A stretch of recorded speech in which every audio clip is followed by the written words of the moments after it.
During the next 4 decades, Harry preached almost 20,000 sermons and rode over 250,000 miles across America on horseback.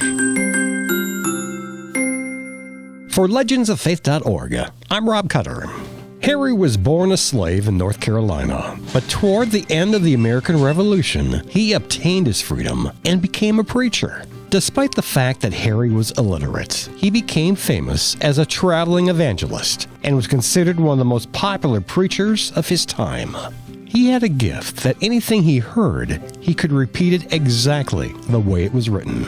Harry's voice was musical, and his uncommon ability touched and moved the hearts of his listeners, which gained him the attention of one of the signers of the Declaration of Independence. He declared Harry was the greatest orator in America. Harry would travel the country preaching the gospel with his friend Pastor Francis Ashbury. As the crowds were growing, it became apparent that Harry would be the main preacher. All the flyers going out in the community would feature Harry and his friend. The crowds attending one of their services was record-breaking. Harry transcended the racial consciousness of his day. His famous sermon, Barren Fig Tree, was the first sermon preached by a Black American.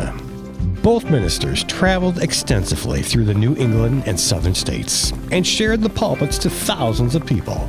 During the next 4 decades, Harry preached almost 20,000 sermons and rode over 250,000 miles across America on horseback. Harry Hoosier was the greatest preacher of his day, a man who rejected slavery and stood up for morality and the common man. For more stories like this, and for ways to donate, visit us at legendsoffaith.org.